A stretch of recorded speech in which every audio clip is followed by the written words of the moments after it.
Sir Vijay Sethupathi sir எப்படி விட்டுருவோம் sir? நீங்கள் எதுவுமே பண்ணல சார், அதனால தான் சார். வாங்க சார், நீங்கள் சென்ட்ரலில் நிற்கணும். வாங்க சார். எனக்கு ரொம்ப பிடிச்சவர் ஆண்டவன் கட்டலேருந்து ஆரம்பித்தேன் சார். நானும் என்னப்பா கதையை சொல்லிட்டுமா? அது எடுத்துட்டாங்களப்பா 2016. ரொம்ப 2 பேரும் அப்படியே பயணிச்சுட்டு இருக்கோம். ரொம்ப நன்றி சார். ரொம்ப நன்றி சார். முடிச்சுக்கலாமா சார்? பேசுறது ரொம்ப நன்றி எல்லாரும் சார். வந்து விழாவை சிறப்பிச்சது ரொம்ப நன்றி சார். பத்திரம் போயிட்டு வாங்க ஊருக்கு. ஏன்னா அவர்கிட்ட சொல்லிட்டேன், நான் இப்போ பெங்களூர் ட்ராவல் பண்ணுறேன், அதனால ரொம்ப ரொம்ப நன்றி எல்லாருக்கும். Thank you sir. Yogi Babu date நடிக்க கிடைக்கிறதே கஷ்டம். இசை வெளியீட்டுலாக வந்து எல்லாருக்கும் ரொம்ப நன்றி சார். ஓகே ஓகே சார், பார்க்க போகலாம். Thank you sir. தேங்க்யூ எல்லாரும் ரொம்ப நன்றி நன்றி நன்றி. பத்திரம் போயிட்டு வாங்க சார். சரி, யாரும் கூட நானே மேடைக்கு வந்துட்டேன், அப்படியே நானும் பேசிட்டேன், அப்படியே நானும் போகிறேன். நான் ஐயா உங்களுக்கு 2 பக்கத்தில் ஒரு இன்ட்ரோ இருக்கியா? தேவையில்லை. சகோதரர் ஏகன் அவர்களுக்கு முதல்ல வாழ்த்துக்கள். இந்த மாதிரியான ஒரு மேடையில் ஒரு 14 வருஷமாக நிற்கும்போது உங்கள் அளவுக்குலாம் எனக்கு வந்து தைரியம்லாம் இருக்குல்ல. ரொம்ப நடுக்கத்தோடு தான் இருந்தேன். ஆனால் உங்கள் முகத்தில் ஒரு நல்ல கான்ஃபிடென்ட் இருக்குது. இந்த ட்ரெயிலர், இந்த சாங்கு, உங்கள் எக்ஸ்பிரஷன்ஸ் எல்லாமே ரொம்ப அழகாக இருக்குது. ரொம்ப அழகான நேரம் உங்களுடைய நேரம் வந்து. ப்ரோ அவர் சொல்கிறது கேளுங்க ப்ரோ. ஓகே, ஸோ வாங்க. எதுக்கு நான் உன் தம்பி அவன் ரொம்ப நல்லா பேசுகிறான். ஏய் நீ வராத. ஏன் சார் 21 வயசு தான் ஆகுதா சார்? இவ்வளோ தெளிவாக பேசுகிறேங்க. நான் இன்னும் தடவிக்கிட்டே இருக்கேன். இருட்டில் சுவிட்சை தடவை கூட மாதிரி ரொம்ப தெளிவாக, எந்த வார்த்தையும் அச்சு பேசாமல் ரொம்ப கிளியராக பேசுகிறேன் சார். உங்கள் பையன் ரொம்ப தெளிவாக பேசுகிறேன் சார். வாழ்த்துக்கள் மேத்யூ உனக்கு. ஏகனுக்கு பார்க்குறது ரொம்ப லட்சணமாக அழகாக நம்ம ஊர் நேரம் ரொம்ப நல்லா பண்ணியிருக்கீங்க. உங்கள் எக்ஸ்பிரஷன்ஸ்லாம் ரொம்ப நல்லாயிருக்கு. இருக்கடா உங்களுக்கும் வாழ்த்துக்கள்மா. இந்த படத்தில் நடிச்சிருக்க அத்தனை பேரும் பார்க்குறது ரொம்ப அழகாக இருக்கீங்க. அந்த கதையும் ரொம்ப அழகாக இருக்குது. சீனு சாரோட எனக்கு ரொம்ப பிடிச்சது, எத்தனை முறை இந்த தேனியில் இன்னும் அவர் 100 படம் பண்ணாலும் சரி, அவரால் ஒவ்வொரு முறையும் புதுசாக ஃப்ரேம் வைக்க முடியும், புதுசாக கதை சொல்ல முடியும். அதான் இயக்குனர் சீனிவாசன் சார். கதை சொல்லும்போது அவர் எந்த ஃப்ரேம் வைக்கணும், எங்கே வைக்கணும், இது வரைக்கும் ஒரு நாள் கூட அவர் யோசித்தோ தடுமாறியோ படப்படத்தோ நான் பார்த்ததே இல்லை.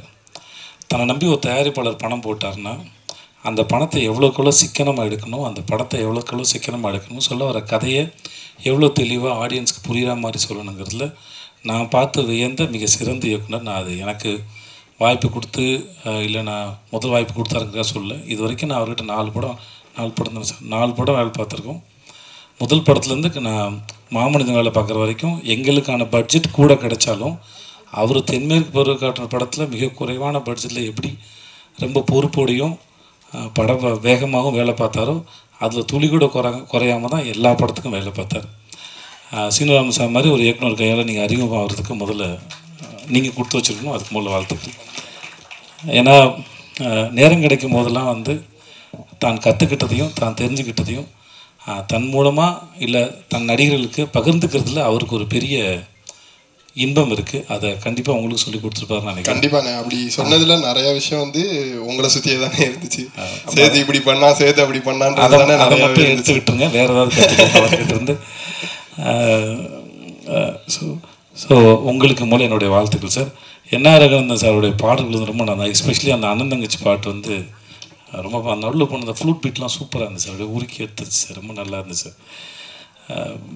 என்னை கூப்பிட்டதுக்கு முதல்ல ரொம்ப நன்றி.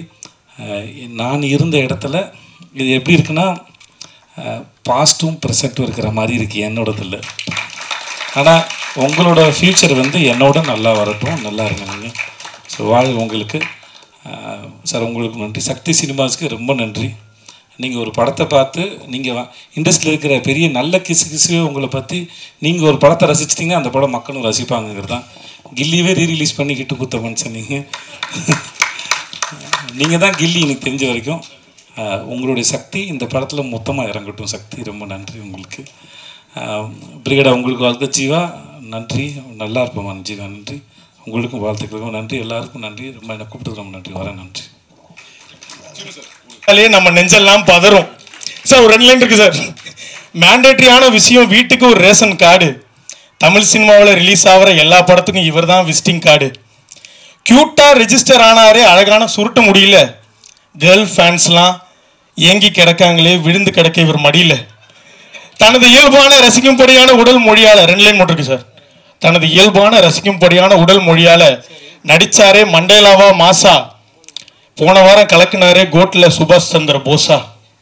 தமிழ் சினிமாவோட உச்ச நட்சத்திரமா இன்னைக்கு நிற்கிறாரே டாப்பா, எங்கள் செல்லதுரையோட பெரிய அப்பா.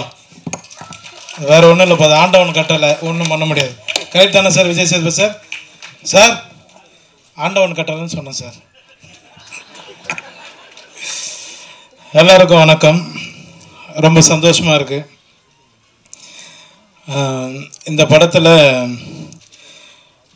ஃபஸ்ட்டு அருளானந்த் சார் ப்ரொடியூசருக்கு நான் ரொம்ப நன்றி தெரிவிச்சுக்கிறேன். ஏன்னா என்னோடய பர்த்டே அன்றைக்கி தான் வந்து சார் வந்து மீட் பண்ணி ஒரு நல்ல கதை வந்து பண்ணி கொடுங்கினாரு. வந்தேன், அதேமாதிரி அவர் சொன்ன மாதிரி நல்லபடியாக பண்ணி கொடுத்துட்டோம். அடுத்து சீனு ராமசாமி சார், ஏன்னா தர்மதுரை நிறைய படங்கள் நேஷ்னல் அவார்டு வாங்கி, ஒரு 4 படம் பண்ணார். 4 படத்தில் ஒரு 3 நேஷ்னல் அவார்டு வாங்கியிருக்காரு.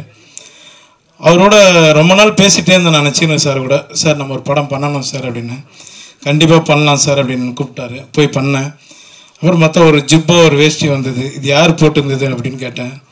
வி.கே. ராமசாமி சார் போட்டிருந்தார் அப்படின்னாங்க. அதை அப்படியே தூக்கி என்கிட்ட கொடுத்துட்டாங்க. அந்த ஒரு முக்கியமான கேரக்டர் தம்பி சொன்ன மாதிரி, அப்புறம் சார் சக்தி சார் சொன்ன மாதிரி ஒரு முக்கியமான கேரக்டர் தான் அது, பெரியப்பா கேரக்டரு.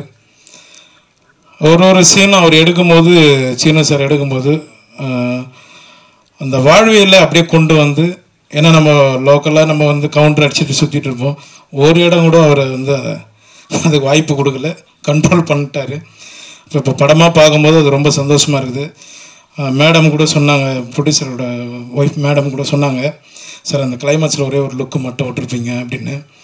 ரொம்ப நன்றி மேடம், அந்த அளவுக்கு நீங்கள் ஒன்று பார்த்து சொன்னதுக்கு ரொம்ப நன்றி.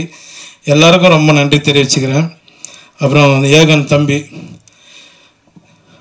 ஷூட்டில் வந்து ஒவ்வொரு முறையும் அண்ணா நான் கரெக்டாக நடிச்சிட்டேன், கரெக்டாக நடிக்கிறேன்னு கேட்பான். நானே கரெக்டாக நடிக்கணும்னு தெரிலடா, நீ வேறு கம்னுறா அப்படின்னா. ஏன்னா அவர் சார் எந்த டைமில் எப்படி டைலாக் மாற்றுவான்னு தெரியாது, அந்தளவுக்கு லைவாக போவார் எல்லா இடத்துலையும். ஏகன் இந்த மூலம் சொன்ன மாதிரி தான், ஆண்டவன் கட்டளை, யார் என்ன சொன்னாலும் அவங்க உயரத்தில் கொண்டு போயிடுவான். ரொம்ப நன்றி தம்பி. மேலும் மேலும் எல்லாருக்கும் நான் நன்றி தெரிவிச்சுக்கிறேன். பத்திரிகையாளர்களுக்கும் மற்ற எல்லா தயாரிப்பாளர் சுரேஷ் காமத் சார், அப்புறம் சக்தி சார், எல்லாருக்கும் நான் நன்றி தெரிவிச்சுக்கிறேன். ரொம்ப ரொம்ப நன்றி. ரியோ டீம் அவங்களுக்கும் நன்றி தெரிவிச்சுக்கிறேன். ரொம்ப நன்றிங்க. யாராவது விட்டு இருந்தால் மன்னிச்சிருங்க. இங்கே வந்திருக்கிற எல்லாருக்குமே நான் நன்றி தெரிவிச்சுக்கிறேன். ரொம்ப நன்றிங்க. தேங்க்யூ. அது அதான் இப்போ ஏதாவது வரும்னு பார்த்தேன். எங்கள்